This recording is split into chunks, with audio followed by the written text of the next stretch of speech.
त्यांचा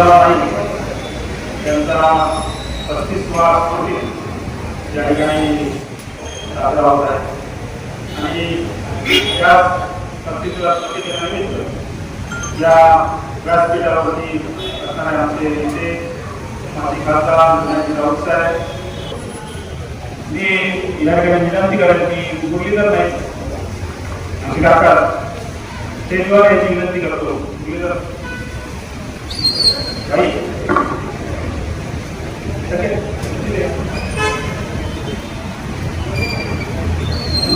गेली 35 वर्ष हा स्मृती सामाजिक कार्य आणि सर्वांचे सत्कार करून हा कार्यक्रम साजरा केला जातो. एक 35 वर्षापूर्वी सिद्धराम नाईकांची यांच्या अवतीची घटना घडली. त्यावेळी ते फक्त 37 वर्षाचे होते आणि 37 वर्षाचा हा तरुण एक वेगवेगळा तरुण त्यावेळी एक सामाजिक कार्य करत होता आणि एका राजकीय प्रेरणेने असेल, एखाद्या सामाजिक कार्याच्या प्रेरणेने असेल, त्यांनी एक सामाजिक भान ठेवून आपलं काम सुरू केलं होतं. त्याच्या आधी गेली 10 वर्ष हा तरुणांचे प्रश्न सोडवत होता. येणाऱ्या जाणाऱ्या सर्व जे आमच्या घरी यायचे त्यांचे प्रश्न ऐकून घेत होता आणि ते सोडवण्याचा प्रयत्न त्या ठिकाणी करत होता. आणि अशा तरुणाला ज्यावेळी 37 वर्षी हा प्रसंग घडला आणि त्यानंतर एक विचार संपवण्याचा प्रयत्न त्यावेळी झाला. तर विचार कधी संपत नसतात, विचार हे तेवढ ठेवले जातात आणि विचार कधी संपणार नाही.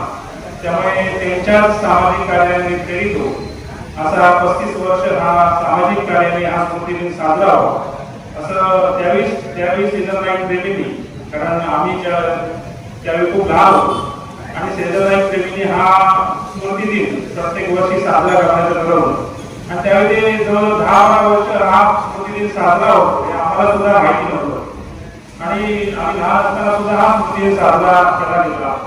आणि गेली 20 वर्ष हा आपला आम्ही एक कुटुंब म्हणून, सिद्धराम नाईक फाउंडेशन म्हणून, सिद्धराम नाईक प्रेमी म्हणून हा सिद्धराम नाईक स्मृतिदिन सामाजिक कार्याने प्रेरित होऊन हा साजरा करतो. बरीच वर्ष आम्ही हे कार्यक्रम घेतले. वृक्षारोपण असो, रक्तदान शिबिर असो, एका विद्यार्थ्यांचे सत्कार असो, मॅरेथॉन स्पर्धा असो, एखाद्या स्कूलला मदत असो, अशा विविध पद्धतीने हा कार्यक्रम गेली 35 वर्ष साजरा करतो. कारण हे विचार केले पाहिजे. आता आज जे या ठिकाणी मंडळी येत आहेत ते जवळजवळ गेली 35 वर्ष काही मंडळी या ठिकाणी येत आहेत. जवळ आबू पटेल आहे तिथे गेली 35 वर्ष या ठिकाणी काही मंडळी क्रमाने येत आहेत, त्यांची आठवण काढत आहेत आणि एक ध्येयाने प्रेरित असलेल्या तरुणाची जेव्हा प्रसंग येतो त्यावेळी सर्व कौटुंबिक म्हणजे आमच्या कुटुंबाला आधार पण देत आहेत. अशा पद्धतीने हा सामाजिक कार्याचा प्रेरित होऊन हा स्मृतिदिन साजरा होतो. तर म्हणजे कणकोलीकरांची आता शहर विकास आघाडी म्हणून आम्ही इलेक्शन लढवलं आणि त्यामध्ये माझा भाऊ असेल, सिद्धराम नाईकांचा दुसरा मुलगा असेल, मी असेल, वैभव नाईक असतील, या सर्व प्रभागात आम्ही निवडून येत आहोत. हे कौटुंबिक नातं आहे म्हणून त्या ठिकाणी आम्ही निवडून येतो.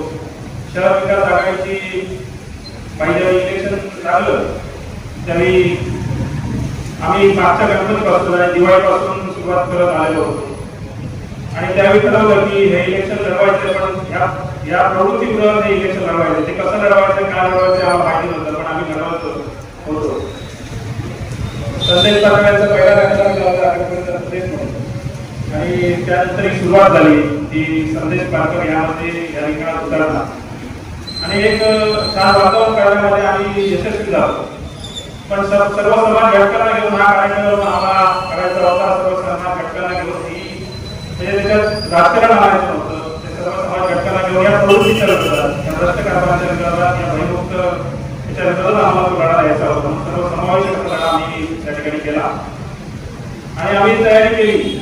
त्यानंतर मला अजूनही आठवतं की तो निकालाचा दिवस आणि निकालाच्या दिवशी 12 वॉर्ड 1, 2, 3, 4 असे 12 वॉर्डचा निकाल लागला आणि संदेश पाटकर त्या ठिकाणी 12 वॉर्डमध्ये आम्हाला आठवतं की कुठे घासाची जोड होती, कुठे पुढे जात होतो आणि 12 वॉर्डपर्यंत येईपर्यंत रिझल्ट असा होता की 200 मतांनी संदेश पाटकर पिछाडीवर आहे. आम्ही शेवटचा प्रभाग म्हणून आम्ही आंदोलन जाणार असतो आणि त्यावेळी बघितलं तर हे चित्र म्हटलं हे सगळं उभं केलं आहे बरोबर आहे.